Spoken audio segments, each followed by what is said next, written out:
that compliance with 34(4)(b) has been made. So here, Only, you could have removed only under 34(4)(b).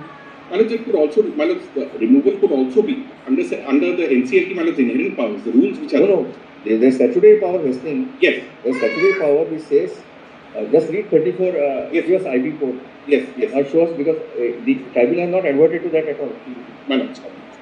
Yes, it is part of 40. This is the only power to remove. And you can't say that you will fall back on some inherent power. Now just see. Right.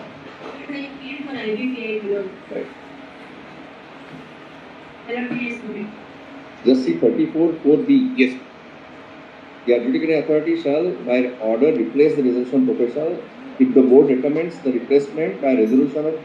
So where is that resolution of? Right.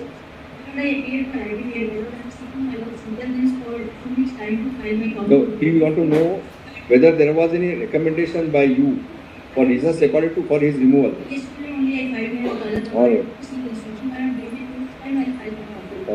right. May I just point out one?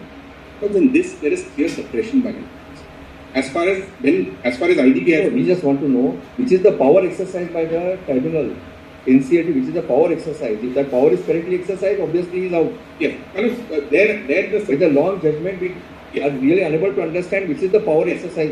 There I think one section 16 of the General Clause that so the NCLT appoints. Just 1 second. Yes.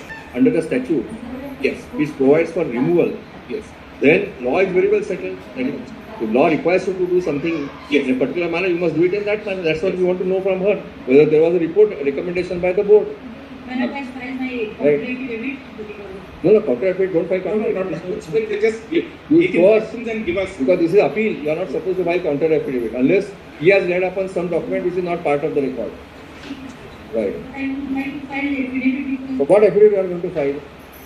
You can't supplement what is there on record. What is there on record, you show us. See, if he has not filed any document which is part of the record, you may always file it by an additional document. Yes. That will in fact file Manoj's declaration to us, right, saying that he is authorized. And Manoj actually is not authorized on that. That is one point. Yes. We also want to know that what is the procedure to be followed in such cases. Manoj. He may fail also, we don't know. Manoj. But see, such a long judgment, we are not able to understand which is the power exercise. Manoj, that was what the impugned order reverted to was the General Clause Act and Rule 11. See, there is specific power in the statute. Yes.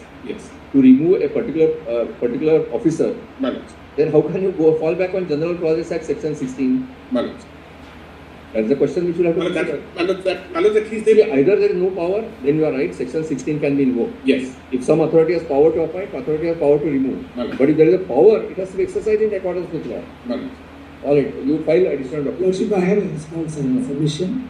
Lordship, when an order is the IDBI bank filed a petition on some allegations. We are granting her time to produce. True, madam. That's a substantive, manifestly arbitrary. Very good. That is a doctrine. You are referring for respond number? Much obliged.